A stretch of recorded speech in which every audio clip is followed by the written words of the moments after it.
ध्यान से सुनना यार। क्या कह रहे हैं हम? हमने कहा कि आ, एक तरीके से अब हम पढ़ने वाले हैं electrostatic potential difference in capacity. मैं ऑलरेडी बता चुका हूँ पोटेंशियल एनर्जी कि एक और चार्ज जो है वो हमेशा कहाँ जाता है, हायर पोटेंशियल से कहाँ जाता है, लोअर पोटेंशियल की तरफ, लोअर पोटेंशियल एनर्जी की तरफ। अब इसमें क्या होता है कि इसी से हमने पोटेंशियल को बताना शुरू किया, पोटेंशियल डिफरेंस को। तो आप लोगों ने ना कहाँ सुना होगा, आप लोगों ने सबसे पहले ये चीज सुनी हुई है 10वीं के अंदर, जहां आप लोगों ने सुना है कि वर्क डन किसके बराबर होता है, या पोटेंशियल डिफरेंस किसके बराबर होता है, वर्क डन अपॉन चार्ज। इसका मतलब अगर आपने वर्क डन निकाल लिया, एक तरीके से आपने पोटेंशियल एनर्जी निकाल ली, जो हम पिछले चैप्टर में, पिछले पार्ट में निकाल चुके हैं, उसको सिर्फ एक चार्ज से डिवाइड कर दो तो आपको पोटेंशियल आ जाएगा। मतलब वर्क डन का हमारा जो फॉर्मूला आया था वो आया था Q Q one Q two K Q one Q two by R. उसमें से एक चार्ज को माइनस कर दो डिपेंडिंग अपॉन जो छोटा चार्ज होगा, तो हमारे पास सीधा सीधा जो बड़े चार्ज की वजह से पोटेंशियल आएगा वो आ जाएगा। एंड द फॉर्मूला इज के क्यू बाई आर। क्या बात समझ में आ रही है? जैसे अब मुझे ये समझ में आता है कि भाई एक पॉजिटिव चार्ज यहाँ है, एक पॉजिटिव चार्ज यहाँ, ये छोटा चार्ज है, ये बड़ा चार्ज है। इस चार्ज की वजह से पॉइंट ए पर और बी पर अपना अपना पोटेंशियल होगा। ए पर जो पोटेंशियल होगा, let's say we can call it as R1, distance जो है। तो पोटेंशियल ए पर कितना हो जाएगा, के क्यू बाय R1। वही पोटेंशियल बी पर कितना हो जाएगा, के क्यू बाय R2। अगर मैं नीचे वाले को R2 मान लूं, इसको एक को R1 मान लिया और एक क्यू के, इस वाले को, तो क्यू नॉट हो जाता है। अब इसमें हम क्या कह रहे हैं कि अगर VA के रिस्पेक्ट में हम देख रहे हैं पॉजिटिव क्यू चार्ज के, तो यहाँ पे पॉजिटिव क्यू आया तो पोटेंशियल आ गया। अब सोच के देखो, ये वैसे ही दिख रहा है कि क्योंकि R1 छोटा है R2 से और डिनोमिनेटर में है R2, इसका मतलब मुझे साफ साफ खुद ही दिख रहा है कि पोटेंशियल A जो है वो ज्यादा है B से, हाँ के ना? बेसिक बेसिक ये चीज है कि मुझे पता है ये 5 है और ये 10 है मान लो, तो मुझे समझ में आता है क्योंकि 10 डिनोमिनेटर में तो वो ज्यादा छोटा होगा, 5 डिनोमिनेटर में तो बड़ा होगा, तो एक तरीके से VA पोटेंशियल ज्यादा होगा। अच्छा, अब इसमें दूसरी चीज आती है कि अगर मैं प्लस क्यू नॉट चार्ज को छोड़ता हूं तो वो कहाँ जाएगा, अपने आप बी पर। इसका मतलब वो हायर पोटेंशियल एनर्जी से कहाँ जाएगा, लोअर पोटेंशियल एनर्जी, एक तरीके से। मतलब ए से बी तो वो अपने आप जाएगा, लेकिन अगर बी से ए लेके जाना है तो मुझे एनर्जी देनी पड़ेगी। पहले ये बेसिक बेसिक समझ में आना चाहिए। कोई डाउट इसमें? ए से बी वो अपने आप जा सकता है क्योंकि पॉजिटिव पॉजिटिव चार्ज क्या करेगा, एक दूसरे को रिपेल, तो दूर जाएगा। लेकिन बी से ए तक अगर मुझे पॉजिटिव चार्ज लेके आना है तो मुझे अलग से मेहनत करनी पड़ेगी। जैसे एक छोटा सा एग्जांपल अगर मैं ऐसे ही देखूं, ये मेरे हाथ पे पड़ा हुआ है, इधर देखिए तो, ये मेरे हाथ पे पड़ा हुआ है। अगर मैं इसको ऊपर लेके जाता हूँ, ठीक है, क्या कह रहा हूँ मैं, अगर इसको ऊपर लेके जा रहा हूँ इन द सेंस, तो ऊपर अपने आप नहीं जा रहा, मुझे अलग से काम करना पड़ रहा है, नीचे अपने आप आएगा। वहीं पॉजिटिव चार्ज भी अपने आप ए से भी तो अपने आप चला जाएगा, लेकिन बी से ए आने में हमें अलग से वर्क डन करना पड़ेगा। और वो वर्क डन किसके बराबर होगा, तो जो भी ऊपर हमने फॉर्मूला पढ़ा, क्या कहा कि वर्क डन पोटेंशियल किसके बराबर, वर्क डन अपॉन चार्ज।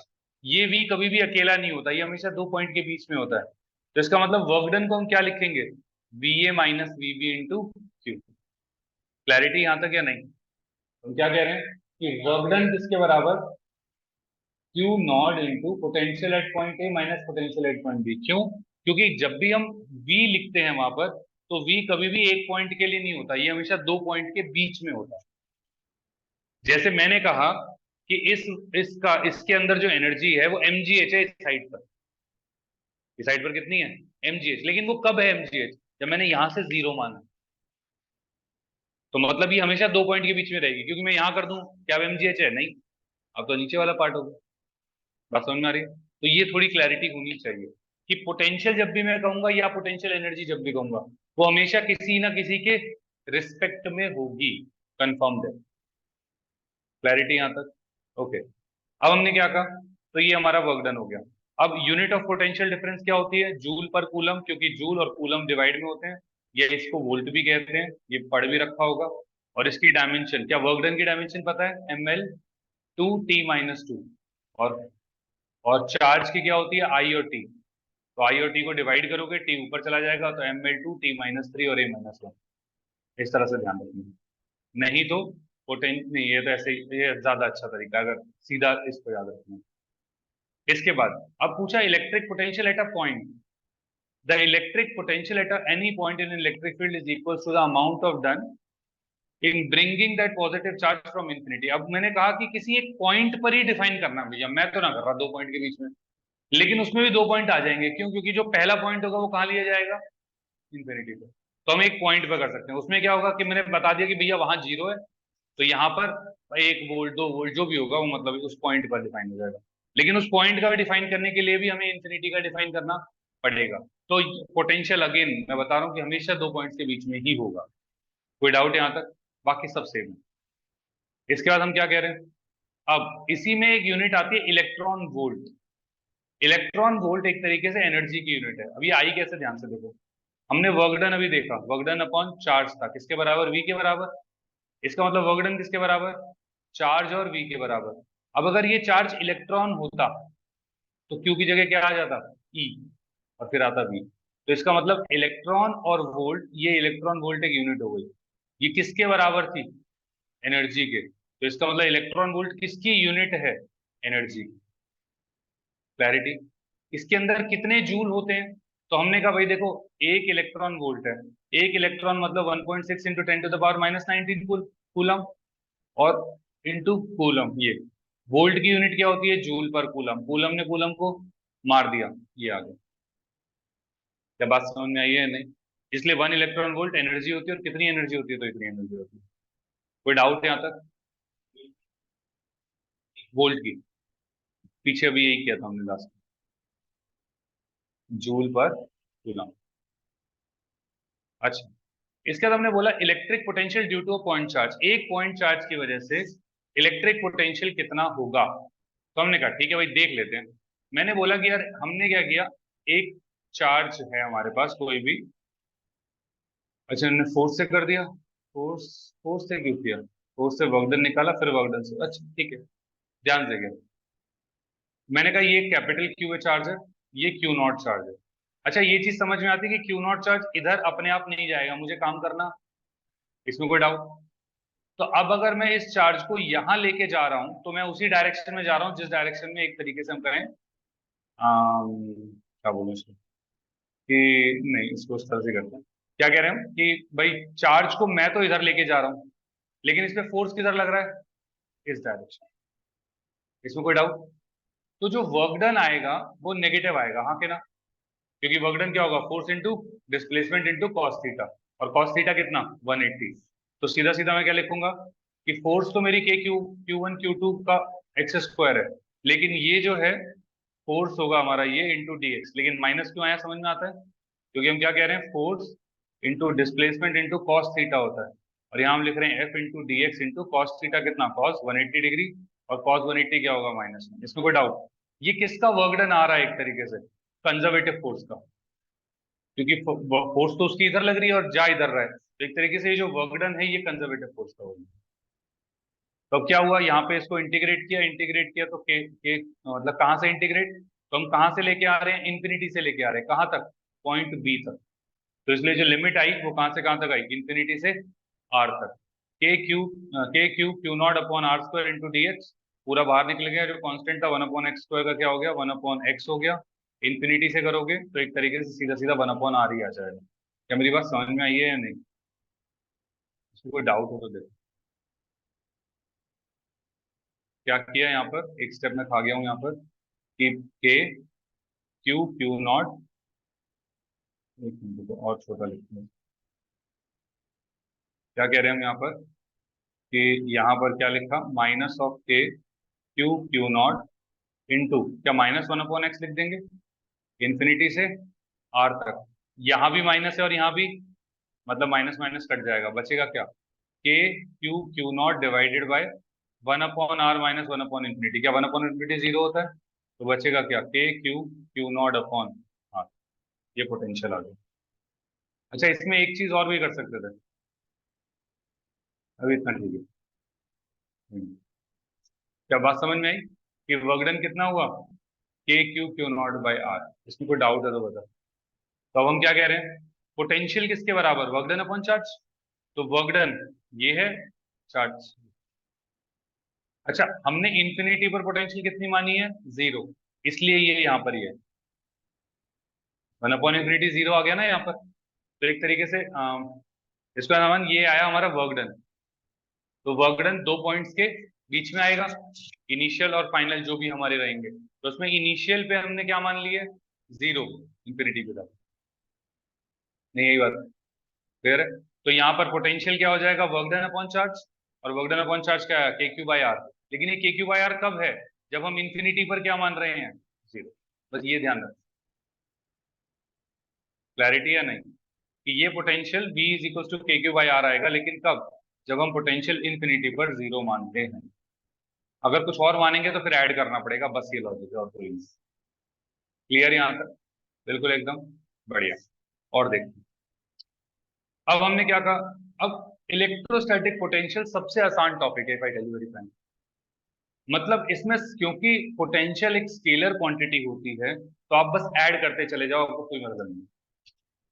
मतलब अगर मैंने कहा कि भाई दो चार्ज है यहाँ पे, मैंने कहा भाई इसका पोटेंशियल निकालो सेंटर पर, तो तुम क्या करोगे? चार्ज का ये डिस्टेंस निकालोगे R1, ये चार्ज का डिस्टेंस निकालोगे R2, और बोलोगे के Q1 R1 प्लस के Q2 R2। खत्म, काम खत्म, कुछ और करना ही नहीं।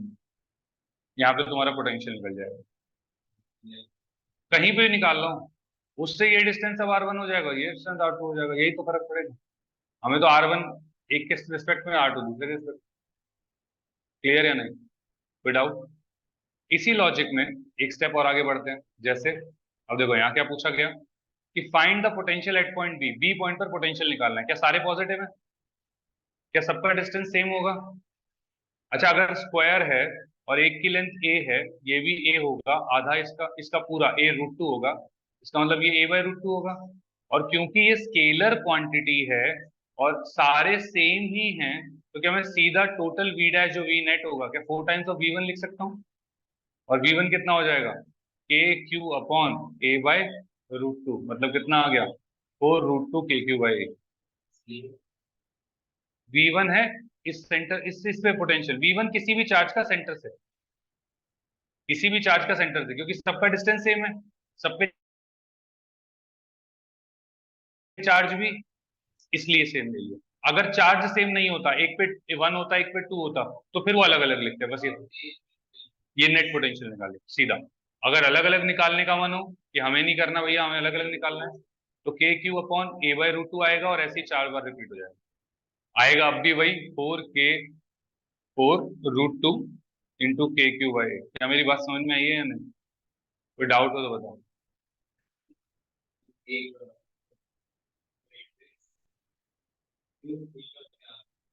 नहीं, इतना नहीं। जनरली ऐसे नहीं पूछा जाता, बाकी पूछा जा सकता है, पूछा जाता नहीं।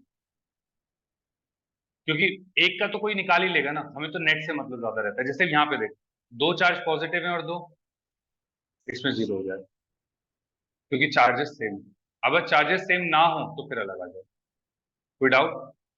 जैसे इसके अंदर ये आपके एनसीईआरटी का सवाल है, एक पॉजिटिव पॉजिटिव नेगेटिव और नेगेटिव, लेकिन सोच के देखो, क्या ये डिस्टेंस अगर ए था तो ये A/2 हो जाएगा और ये भी A/2, लेकिन ये वाला डिस्टेंस देखो, ये A/2 है, ये वाला ए है, तो एक तरीके से ये पाइथागोरस आ जाएगा, A²/4 प्लस A² का अंडर रूट, मतलब √5/2 A आएगा, ये डिस्टेंस इस पॉइंट पर ए, इन दोनों के बीच में जो है। हमने कहा पोटेंशियल के बराबर क्या क्या होगा? तो नेट पोटेंशियल जो ए पर होगा, लेट्स से इसको 1 ले लो, इसको 2 ले लो, इसको 3 ले लो, इसको 4 ले लो। ध्यान देखो, पॉजिटिव चार्ज सेम जगह पे है क्या? पॉजिटिव चार्ज सेम पे, मतलब उनकी सेम दूरी। क्या लिख सकता हूँ? 2 के क्यू बाई A/2 प्लस, नहीं माइनस, क्योंकि नेगेटिव चार्ज है, 2 के क्यू डिवाइडेड बाय √5/2 इंटू ए। खत्म। तो एक तरीके से क्या आ गया, ऊपर जाएगा दोनों, 4 के क्यू बाई A कॉमन आ जाएगा, 4 के क्यू इसमें, 4 क्यू इसमें, ए इसमें, ए इसमें, 1 माइनस 1/√5 आंसर। ऑप्शन है इसमें 4 के क्यू। 4 के क्यू तो ठीक है यार, 0 तो नहीं होगा, तो गड़बड़ कहाँ करी हमने? A/2 ठीक है, के क्यू बाई आर ठीक है, तो एल भी तो ए ही होगा यार। तो 4 है ना हमारा, इनका 2 क्यों आ रहा है? इस हिसाब से आंसर तो हमारा ये आ रहा है। ऑप्शन गड़बड़ है हमारा, ठीक है, कोई दिक्कत नहीं। बात समझ में आई क्या कह रहा हूँ? ये 4 होना चाहिए, बाकी सब सही है। क्लियर है नहीं? A/2 तो कंफर्म्ड है ही, A/2 होगा वो वाला। अच्छा इस वाले को देखो, ये A/2 है तो A/4 होगा, और A होगा तो 5A/4 होना ही है, तो 5A/2 होगा, तो कुछ कर नहीं सकते। ठीक है, ठीक है ना? तो अपना आंसर ये वाला है, सही है ये वाला ऑप्शन गलत। क्लैरिटी यहाँ तक? अच्छा इसके बाद देखो क्या बोल रहा है, some charges are given to a conductor then its potential. अब एक कंडक्टर की प्रॉपर्टी क्या होती है? जैसे एक मैंने कंडक्टर ले लिया कि उसका सारा चार्ज सरफेस पे होता है। अच्छा सरफेस पे होता है तो उसका मतलब उसकी इलेक्ट्रिक फील्ड क्या होगी? जीरो। इलेक्ट्रिक फील्ड क्या होगी? जीरो। क्या ये बात समझ में आती है या नहीं? अब इलेक्ट्रिक फील्ड जीरो होगी कहां पर? इनसाइड। इसमें कोई डाउट? अगर इलेक्ट्रिक फील्ड जीरो होती है, अब वापस से ना एक और चीज सुनो। अभी ये चीज मैंने ज्यादा एक्सप्लेन नहीं करी है, अब इसमें पहली बात यहाँ पर मैं बता रहा हूँ, ध्यान सुनिए। जब हमने कहा इलेक्ट्रिक फील्ड जीरो, फिर मैंने कहा यार बेसिक में इलेक्ट्रिक फील्ड का फॉर्मूला क्या होता है पॉइंट चार्ज का? KQ/R²। और पोटेंशियल का क्या होता है? Q/। फिर मैंने कहा यार दोनों आपस में कुछ रिलेटेड लग नहीं रहे, तो मैंने क्या कहा कि जब डेल वी को डिफरेंशिएट करोगे आर के रिस्पेक्ट में और माइनस लगा दोगे, तो तुम्हारा इलेक्ट्रिक फील्ड के बराबर हो जाता है। तो 1/r का डिफरेंशिएट करोगे तो 1/r² आता है, और फिर माइनस करोगे तो पॉजिटिव बन जाएगा, तो इलेक्ट्रिक फील्ड आ जाएगी। क्या मेरी बात समझ में आ रही है? अब इसको रिलेट कैसे करना है, याद कैसे रखना, ध्यान सुनना। एक और चीज जो हमने 11वीं में पढ़ रखी है, ध्यान सुनना। क्या हम लिखते हैं acceleration is equal to dv/। यहां भी पोटेंशियल, यहाँ पोटेंशियल है यहाँ वेलोसिटी है, बस ये फर्क है, बाकी सब सेम है। अब सोच के देख, अगर एक्सेलरेशन जीरो होता था तो वेलोसिटी क्या होती थी? अगर एक्सेलरेशन जीरो है तो वेलोसिटी, वेलोसिटी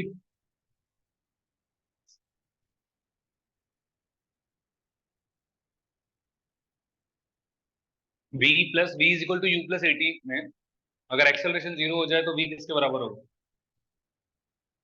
v=u+at के अंदर अगर एक्सेलरेशन जीरो हो जाए तो v किसके बराबर?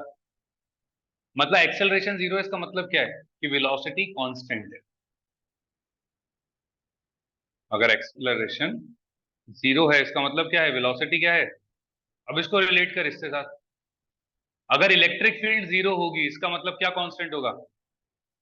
पोटेंशियल। इसका मतलब जहां इलेक्ट्रिक फील्ड जीरो होगी वहां पर पोटेंशियल क्या होगा? और वो कांस्टेंट जितना सरफेस पे होगा उतना पूरा अंदर भी उतना ही होगा। इसलिए जब हम स्फीयर का पोटेंशियल निकालते हैं तो इसका जो ग्राफ बनता है वो ऐसा बनता है, अंदर स्फीयर के अंदर कुछ ऐसा कांस्टेंट रहता है पोटेंशियल, और फिर कम होता है। और ये कहां तक? R=R तक। क्या मेरी बात समझ में आई है? नहीं, ये पोटेंशियल का ग्राफ होता है। इसमें कोई डाउट हो तो पहले बताओ। पक्का क्लैरिटी? क्या कह रहे हो कि some charges is given a conductor then its potential क्या होगा? Is maximum at centre, maximum at surface, remains same throughout the conductor, is maximum somewhere else between surface and centre. C पर is remains same throughout the conductor, centre से बाहर तक सब में same. Clear है यहाँ तक? अगला देखो, figure shows some equipotential lines distributed in space. A charged object is moved from point A to B. Basically equipotential lines ऐसा होता है कि एक ऐसी लाइन जिसपे पोटेंशियल सेम होगा, इसको मतलब एक ऐसी दीवार की तरह होती है, एक्चुअली लाइन तो है लेकिन सरफेस की तरह है एक तरीके से। बाकी इन्होंने लाइन बोला है तो भी लाइन ही सोचो, कि मैंने एक लाइन खींच दी, इस पूरी लाइन पर ऊपर से नीचे तक पोटेंशियल क्या है? 20। इस पूरी लाइन पर क्या है? 30। इस पूरी लाइन पर क्या है? 40। क्या मेरी बात समझ में आ रही है? नहीं, कोई डाउट? अब सोच के देखो, figure shows some equipotential line distributed in the space. A charge object is move between A to B. अब एक चार्ज ऑब्जेक्ट को ए से बी लेके जाया जा रहा है, ए से बी, ए से बी, ठीक है। अच्छा ए का पोटेंशियल कितना है? बी का कितना है? ए का कितना है? बी का कितना है? ये 40 होगा। फिर ए का कितना है? अच्छा ये है ना, एक ऊपर ही है ना, ये 40 है। फिर ए का कितना है 20 और बी का कितना है 40, मतलब जो ए है और बी है वो 20 और 40 है। सब समझ में आ रहा है। और सभी को कहां से कहां लेके जाया जा रहा है, ए से, मतलब लोअर पोटेंशियल से कहां लेके जाया जा रहा है, नहीं 20 पे ही है बेटा, सेकंड वाले में भी 20 पे ही है। इसका मतलब सबको, ये इसका ये वाला, इसका मतलब सभी को 20 से कहां लेके जाया जा रहा है, 40। अच्छा, वर्क डन का फॉर्मूला क्या होता है, अभी हम करा, Q into potential final minus initial, final minus, ये कब, जब एक्सटर्नल निकाल रहे हो कि एक्सटर्नल का काम निकालना हो, नहीं यही बस, एक्सटर्नल कोई काम कर रहा हो, कंजर्वेटिव काम करता है तो इनिशियल माइनस फाइनल करते हैं, और जब एक्सटर्नल बॉडी काम कर रही होती है तो फाइनल माइनस इनिशियल करते हैं। तो ये क्या है, फाइनल माइनस इनिशियल। तो यहां पर करेंगे तो सोच के देख, क्या पोटेंशियल एक कंजर्वेटिव फोर्स है, हाँ इलेक्ट्रोस्टैटिक पोटेंशियल, तो कंजर्वेटिव फोर्स क्या इनिशियल और फाइनल पॉइंट पे ही डिपेंड करती है, क्या इसका फाइनल पोटेंशियल और इनिशियल पोटेंशियल दोनों का सेम है, तीनों का सेम है, फाइनल पोटेंशियल कितना है सबका 40, और इनिशियल कितना है, सेम है, क्योंकि तीनों का सेम है इसका मतलब वर्क डन भी तीनों का, क्योंकि सेम चार्ज को लेके जा रहे हैं। अ चार्ज इज मूव, देखो उसने अलग नहीं बोला कुछ, तो एक ही चार्ज को हम तीनों जगह लेके जा रहे हैं, इसका मतलब work done is through out. क्या मेरी बात समझ में आई है? वही ये पहले वाले में 10 से 50 ले जाता या 20 से 50 ले जाता, बाकी दोनों ऐसे रखता, तो पहला आंसर हो जाता। नहीं है पर्सन, पक्का। ओके, और देखें, नहीं यही आंसर है, डिस्कस किया उसको उससे। और देखते हैं, बोला हुआ है the variation of potential and electric field for a point charge is correctly shown in the graph. अच्छा, इलेक्ट्रिक फील्ड, पॉइंट चार्ज की वजह से इलेक्ट्रिक फील्ड क्या होता है, के क्यू बाय, और पोटेंशियल क्या होता है, के क्यू बाय आर, एक में आर स्क्वायर होता है और एक में, अच्छा वेरिएशन सोचो ज्यादा किस में आना चाहिए, ई में, कब, जब आर की वैल्यू ज्यादा होगी। बात समझ में आ रही है नहीं? अच्छा, ये चीज समझ में आती है कि मतलब क्या है, कि ये ग्राफ और ये ग्राफ तो नहीं हो सकते, इनवर्सली प्रोपोर्शनल है ये, नहीं इंटरसेक्ट की बात नहीं है, ये इनवर्सली प्रोपोर्शनल है।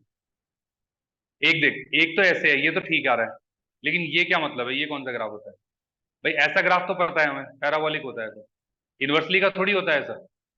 ये बात समझ में आ रही है नहीं?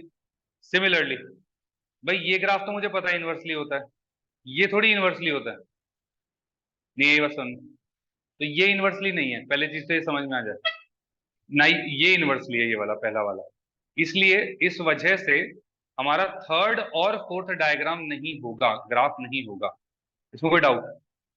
अब पहले और दूसरे पे फोकस करते हैं, पहला वाला और दूसरा वाला, ध्यान से देखो, अगर दोनों वन अपॉन आर ही होते ना तो इंटरसेक्ट नहीं करते, क्योंकि वन अपॉन आर स्क्वायर है तो दोनों इंटरसेक्ट करेंगे, एक आर स्क्वायर और एक आर है। अगर दोनों आर स्क्वायर होते या दोनों ही आर होते तो नहीं करते, लेकिन एक आर स्क्वायर और एक क्या है, आर, तो पक्का करेंगे, तो आंसर इज बी। और ये तो स्टैंडर्ड है, इसको एज इट इज ध्यान रखना है, कोई डाउट यहाँ तक तो पक्का क्लैरिटी है? ओके। अच्छा, इसमें एक चीज और अपन ध्यान रख सकते हैं, जैसे क्योंकि ई के नीचे आर स्क्वायर है, तो ये वैल्यू बहुत जल्दी एक तरीके से कैसे कहें, छोटी भी होगी और बड़ी भी होगी, छोटी भी होगी और, अब ध्यान से देख, ये पोटेंशियल से पहले तो बड़ी हो जाएगी और पोटेंशियल से पहले ही छोटी हो जाएगी, क्योंकि आर स्क्वायर नीचे, क्लियर है नहीं? ये ई के नीचे आर स्क्वायर है तो उससे पहले ही बड़ी हो जाएगी, उससे पहले ही छोटी हो जाएगी, ये थोड़ा ध्यान रखना है बस। क्योंकि एक होगा 1/2, दूसरा कहेगा नहीं नहीं मैं तो 1/2 का भी स्क्वायर हूँ, मैं तो 1/4 हूँ, मैं तो इसका भी आधा हूँ, क्लियर है नहीं? ओके, और देखते हैं, बोला गया 4 point charges are placed on one corner of a square, the relation between Q and P for which the potential at the centre would be zero. क्या हम निकाल सकते हैं भाई, पहले हम यहाँ पे कर लें, और भाई माइनस क्यू हो गया, माइनस स्मॉल क्यू हो गया, प्लस 2 स्मॉल क्यू हो गया, और ये क्या है, प्लस 2 कैपिटल क्यू। कोई डाउट भाई यहाँ तक? क्या निकाल सकते हैं हर एक का पोटेंशियल? एक तरीके से पोटेंशियल की ये वाली क्वांटिटी सबकी सेम आएगी, मतलब इस पे जीरो आना है। अब देख होता क्या है, के क्यू बाय आर, भाई चार्ज ही तो अलग है, के सबके लिए सेम है और आर भी सबके लिए, और सब नेट जीरो आ रहा है, इसका मतलब मैं सबको हटा के सीधा लिख सकता हूँ क्या, minus Q minus capital Q plus two Q plus two Q, किसके बराबर, जीरो के। क्यू क्यू कितना हो गया, कैपिटल क्यू माइनस क्यू, ये प्लस क्यू स्मॉल क्यू, तो Q is equal to minus, खत्म। ठीक है ना, बी ऑप्शन सोल्व कभी कोई डाउट यहाँ तक तो बताओ, देख लो एक बार आराम से, दोबारा कर देता हूँ मैं एक बार ध्यान से। क्या कह रहा हूँ मैं, कि सेंटर पर मुझे पोटेंशियल निकालना है, मान लो इसको वन ले लिया मैंने, इसको टू ले लिया, इसको थ्री ले लिया और इसको फोर ले लिया, तो net potential V1 plus V2 plus V3 plus V4 at the centre would be zero, दे रखा है। V1 क्या होगा, minus K capital Q divided by जो डिस्टेंस है which is a by root two, clear है, प्लस दूसरा क्या हो जाएगा, k into two capital Q divided by a by root two, plus V3 हो जाएगा k into two small Q divided by again a by root two, और तीसरा हो जाएगा क्या, minus K Q upon a by root, clear या नहीं, और पूरा ये सब जीरो के बराबर, a बाय रूट टू भी कॉमन ले सकते हो और k भी कॉमन लेके काट सकते हो, तो सीधा सीधा क्या बचेगा, minus Q plus two Q plus capital two Q minus small Q, एक तरीके से ये हमारे पास क्या आ गया, प्लस क्यू, ये क्या आ गया, plus three Q is equal to zero. सही कर रहा हूँ, एक मिनट में कुछ गड़बड़ की है। हाँ, क्या कह रहा हूँ मैं, minus Q plus two Q कितना हो जाएगा, plus Q plus two Q minus Q, ये कितना हो गया, प्लस क्यू, प्लस क्यू आएगा माइनस आएगा, प्लस आएगा, उसको उधर लेके जाओगे तो क्या आएगा, Q is equals to minus. Clarity है या नहीं, और ये स्टैंडर्ड बी ऑप्शन। इसी में और देखो, क्या ये सवाल मैं अभी करा चुका हूँ, आज ही करा रहा था अभी, ठीक है ना। अच्छा देख, इसने 2L लेंथ ले रखी है, मतलब वहां पर जो लेंथ थी हमारी वो 2L थी। अरे भैया, अरे अरे अरे अरे, अरे, क्या कह रहा हूँ मैं, ये जो हमारा ऑप्शन था ना, इसके अंदर ये टू ही है, लेकिन ये लेंथ कितनी दे रखी है, ये 2L दे रखी थी, वो मैंने लिखा नहीं है। क्लैरिटी है, इस वजह से बाकी सब सही है, तो अपना कॉन्सेप्ट ठीक है, कोई दिक्कत नहीं है। यही सवाल है, बिल्कुल सेम, मतलब बिल्कुल सेम सवाल है, ठीक है। तो आंसर अपना देख लेना, शायद ये वाला था जो मुझे याद आ रहा है। इसके बाद नीचे कोई है क्वेश्चन, नहीं ये वाला होगा ऑप्शन है।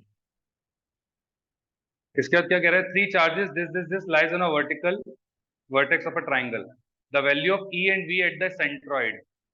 अब सेंट्रॉइड क्या होगा, एक तरीके से जो यहाँ इन दोनों के तीनों के जो बाइसेक्टर्स कटते हैं वही तो होता है सेंट्रॉइड। तो यहाँ पर एक तरीके से अगर मैं डिस्टेंस लूँ, अब ये इक्विलेटरल ट्राइंगल आई थिंक होना चाहिए, इक्विलेटरल ट्राइंगल है तो ये टोटल ए होता है, ये ए होगा, तो ये भी ए होगा, ये वाला पार्ट a बाई टू हो जाता है, हाँ के ना। अच्छा, अगर मैं इस वाले ट्राइंगल को एक छोटा सा ले लूँ, क्योंकि इक्विलेटरल ट्राइंगल है, तो ये कितना हो गया, 30 डिग्री, और ये हाइपोटेन्यूज है, ये बेस है, तो cos थीटा क्या होता है, cos 30 degree base upon hypotenuse, तो हाइपोटेन्यूज इसके बराबर होगा base upon cos theta, base कितना, a बाई टू, cos 30 √3/2, तो आंसर सीधा सीधा क्या आ जाएगा, a/√3, मतलब ये डिस्टेंस तुम्हारा a/√3। अब ये डिस्टेंस a√3 है तो तीनों के लिए सेम रहेगा, इसके लिए भी, इसके लिए भी और इसके लिए भी, दो इसके अंदर ज्यादा कुछ वो है नहीं। अब अगर हमें पूछा जाए क्या, three charges this lies in the value of electric field and centre potential.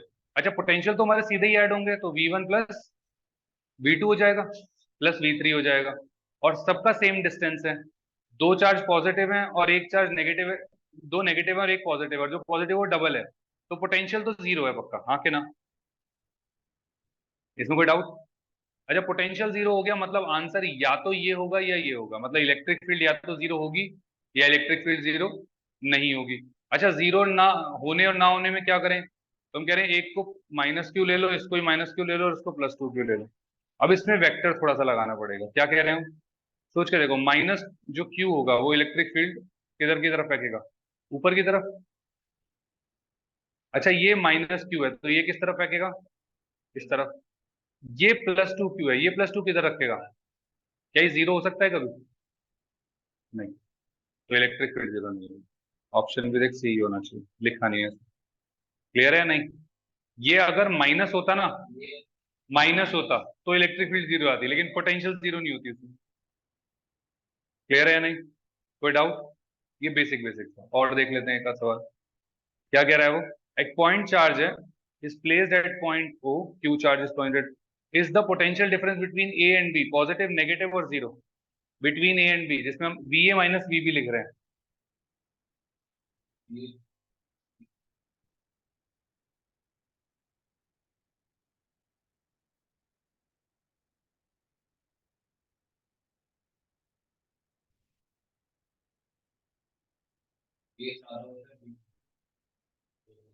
खत्म। यही है। ओके, ए ज्यादा होता है भाई, वी ए ज्यादा होता है वी बी से, अगर ये पॉजिटिव चार्ज है तो। ये नेगेटिव होता तो उल्टा होता। ठीक है ना? तो अभी वी ए ज्यादा है वी बी से, तो जब मैं V A minus V B करूंगा तो पॉजिटिव आएगा। यही चार्ज अगर माइनस क्यू होता तो सब कुछ सेम रहता, लेकिन क्योंकि नेगेटिव में आ गया था तो इसलिए क्या हो जाता? वी बी ज्यादा हो जाता वी ए से, और फिर नेगेटिव हो जाता। क्लियर यहाँ तक? ओके। 2016। ये इस साल आया था, 2016 में सीबीएसई में आया था।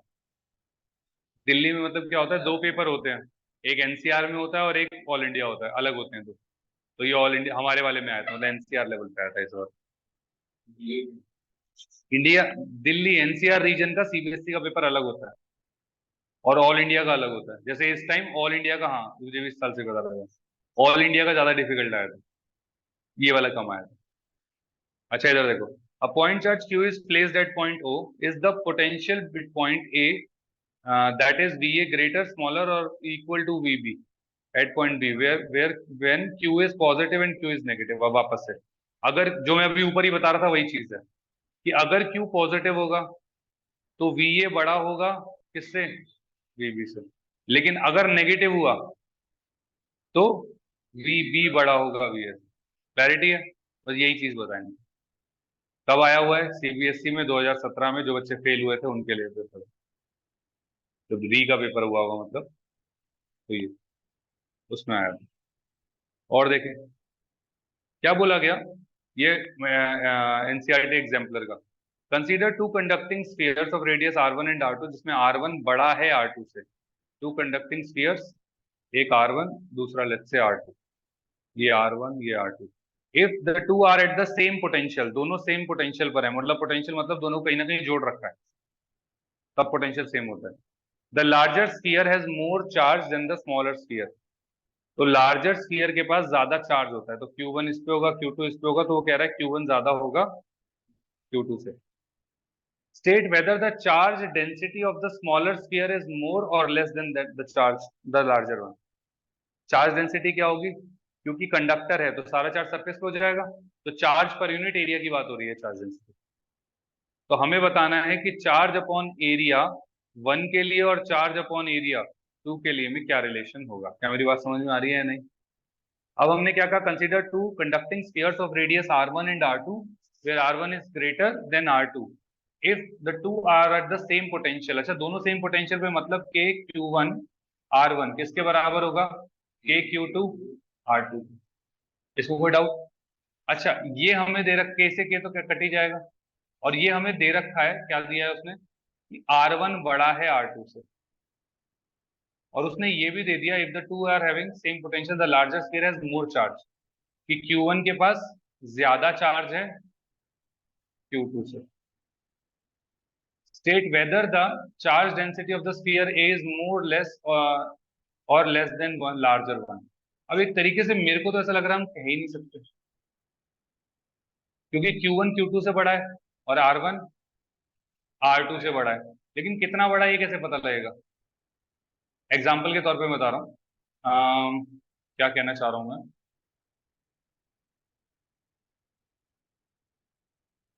लेट्स से इस पे वैल्यूज डालते हैं। R1 क्या हो जाएगा? R1 को क्या लिख सकते हैं? Q1 upon Q2 multiplied by R2, हाँ के ना? अच्छा, चार्ज पर यूनिट एरिया होता क्या है? चार्ज पर यूनिट एरिया, तो Q अपॉन एक तरीके से 4 पाई R स्क्वायर, हाँ के ना? चलो ये सिग्मा है। चलो सिग्मा वन क्या हो जाएगा? Q1 अपॉन 4 पाई R1 का स्क्वायर, हाँ के ना? इसमें कोई डाउट? क्लैरिटी एकदम? अच्छा, R1 को क्या लिख लें? R1 ही रहने दें, R1 ही रहने देते हैं। यार R1 को और तो कुछ कर भी नहीं सकते R1 के साथ। R1 को अगर मैं यहाँ पे यार डाल दूं वैल्यूज, चलो लेट्स सी। R1 की जगह R2 वगैरह कुछ डाल दो तो क्या आ जाएगा? Q1 अपॉन 4 पाई तो कांस्टेंट है, इसे छोड़ो। तो यहाँ पर क्या आ जाएगा? R1, नहीं इसको ऐसे नहीं करते, इसको ऐसे कर लेते हैं, एक काम करते हैं। अगर मैं चार्ज डेंसिटी की बात करता हूँ तो ये तो हमारे पास आ ही गया, चलो ये वाला पार्ट। यहाँ से क्या करते हैं? अब आया, इसमें क्या करते हैं? Q1 अपॉन Q2 निकाल लो, कितना आएगा? Q1 अपॉन Q2 कितना आ जाएगा? R1 upon R2। यहाँ तक कोई डाउट? अच्छा, अब अगर मैं सरफेस चार्ज डेंसिटी निकालता हूँ तो आएगा Q1 अपॉन 4 पाई R1 का स्क्वायर, और सिग्मा टू क्या हो जाएगा? Q2 अपॉन 4 पाई R2 का, 4 पाई से 4 पाई, Q1 अपॉन Q2 आ जाएगा, और ये कितना आ जाएगा? R2 बाई R1 का whole square. Q1 by Q2 किसके बराबर है? R1 बाई R2 के, तो R1 बाई R2 यहाँ लिख दो, तो R1 बाई R2, और ये कितना है? R2 बाई R1 का स्क्वायर। तो एक से कट जाएगा तो बचेगा क्या? R2 by R1। क्या बात समझ में आई है नहीं? तो R2 बाई R1 आएगा, और R2 छोटा है, मतलब ऊपर वाले की कम डेंसिटी होगी, नीचे वाले की ज्यादा होगी। समझ में आया या नहीं? हाँ डिवाइड किए, डिवाइड डिवाइड रेशियो करोगे तभी तो पता लगेगा कैसे कैसे आएगा। तो Q1 अपॉन Q2 और R1 अपॉन R2 को डिवाइड किया, आंसर आ। अब बाकी एक बार अपने आप ट्राई करना।